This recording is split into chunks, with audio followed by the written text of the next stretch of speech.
The earliest recorded mention of Britons goes back to 55 BCE, when Julius Caesar was in Europe during one of his campaigns against Gaul, modern-day France. Julius Caesar found out that the Celtic people of Britain were supporting the Gauls in their resistance against Roman forces. Julius Caesar decided to invade Britain for a power show. Caesar's forces arrived on the coast of Dover. They encountered resistance from the Britons, who were poorly armed compared to the well-trained Roman soldiers. There was no decisive victory, and after a brief skirmish, Caesar withdrew his forces back to Gaul without establishing any lasting impact. The following year, in 54 BCE, Caesar returned with a larger force. This time, the Britons were overwhelmed by the sheer size of the Roman army, and Caesar faced little opposition. Despite their initial resistance, the Britons were defeated. Their leader, Cassibelanus, made peace with Caesar by agreeing to send hostages and pay tribute. However, the Britons soon stopped paying tribute. Britons were left alone for several decades. The Roman Emperor, Augustus, considered invading, but was appeased by British envoys who promised to pay tribute. The next serious Roman attempt came under Emperor Claudius. The Emperor Claudius sent 4 Roman legions under the command of his key general Plautius to bring Britain under the authority of Rome. The southern coast, with all the adjacent inland country, was seized by the Romans. Many of the inland provinces preferred to draw swords. These provinces, under the command of Caractacus, resisted fiercely. The resistance went on for 9 years, and Ostorius Scapula put an end to this resistance. Caractacus was captured. The capture of this general was received with such joy at Rome that Claudius commanded he be brought from Britain. The Romans controlled much of southern Britain, including most of modern-day England and Wales, from 43 CE until the early 5th century CE. They faced invasions from the Scoti and Picts. The Romans built Hadrian's Wall under the rule of Emperor Hadrian in 122 AD to counter Pict invasions. The Roman age of British history ended as a result of forces that transcended Britain itself. The fall of the Roman Empire in the West is an age-old historical problem for which numerous scholars have proposed numerous solutions, about 210 different reasons, according to one survey. As the Roman Empire weakened and eventually left Britain around 410 AD, the island became mysterious and isolated. Historians called this the Land of Legend, or Isle of the Dead, because so little was known about what was happening there, and it seemed to be in a state of collapse and decay. After being abandoned by the Romans, the Britons found their new liberty to be a burden. They lacked the strength and organization to defend themselves, especially as the Picts and Scots invaded from the north. Despite repeated pleas to Rome, they received no help. In desperation, they turned to Vortigern, who invited the Saxons, fighters from Germanic tribes, led by Hengist and Horsa, to aid them against the northern invaders. The existence of Hengist and Horsa is a question mark among historians. However, the Saxons saw this as an opportunity to settle in Britain, and over time, tensions grew between them and the Britons. The Britons managed to fight back in some areas. They won a big battle at Mount Badon, around 500 AD, which gave them a brief period of peace. Some stories link this victory to a leader named Arthur, who later inspired the legend of King Arthur. However, historians debate whether this Arthur really existed or not.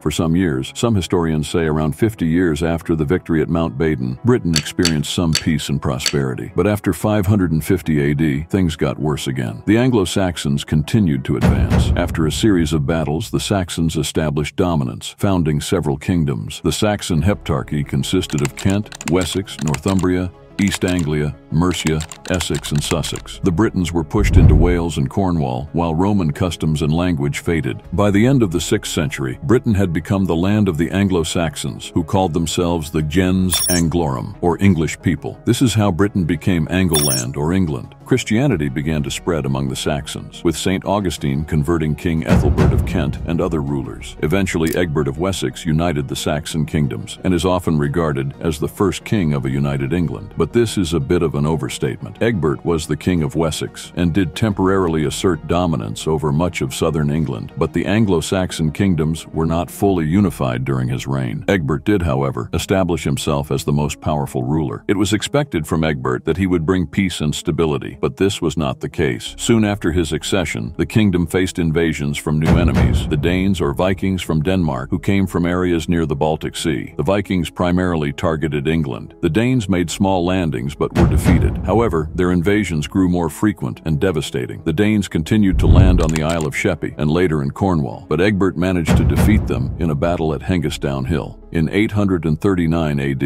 Egbert died, and after his death, his son Ethelwulf succeeded him. He led several military campaigns against the Danes and laid the groundwork for later resistance against Viking incursions. Ethelwulf was also concerned with religious matters, and he sent his son Alfred to Rome. His religious devotion led him to Rome in 855 AD, where he married Judith, the daughter of Charles the Bald, the Frankish emperor. After Ethelwulf died in 858 AD, his son Ethelbald ruled for a short period. Ethelbald is known for his immoral acts, including marrying his stepmother Judith, though this marriage was later annulled. He died in 860 AD, and his brother Ethelbert succeeded him, trying to resist the Danes, but the kingdom continued to suffer from Viking invasions. Ethelred, another brother, became king in 865 AD, but was unable to fully repel the Danes despite the help of his younger brother Alfred, who would later be known as Alfred the Great. When Alfred took the throne in 871 AD, England was in a desperate state, with the Danes controlling much of the country under the name Danelaw. Despite several setbacks, Alfred fought back and eventually secured a decisive victory at the Battle of Edington in 878 AD, leading to a peace treaty with the Danish leader Guthrum. Alfred rebuilt Wessex, established laws, improved education, and created a stronger military. After Alfred, his son Edward the Elder succeeded him, gradually defeating rebellions and reclaiming territory from the Danes. Edward's reign marked the consolidation of Anglo-Saxon control over lost territories, particularly through his military campaigns and alliances with other kingdoms. His efforts laid the groundwork for further unification under his son Athelstan. Athelstan ascended the throne in 924 AD. He inherited a relatively stable kingdom, but he took it a step further by achieving the full political unification of England. Athelstan was the first king to successfully unite Wessex, Mercia, and the lands of the former Danelaw under a single rule, making him the first true king of all England. In addition to consolidating the southern Anglo-Saxon kingdoms, Athelstan extended his influence over Wales and Scotland through a combination of military victories and strategic alliances. His reign culminated in the Battle of Brunanburh in 937 AD, where he defeated a coalition of Danes, Scots, Welsh, and Norse forces, cementing his dominance over the British Isles. By the time of his death in 939 AD, Athelstan had established England as a significant and unified Christian kingdom, setting the stage for the future of the English monarchy.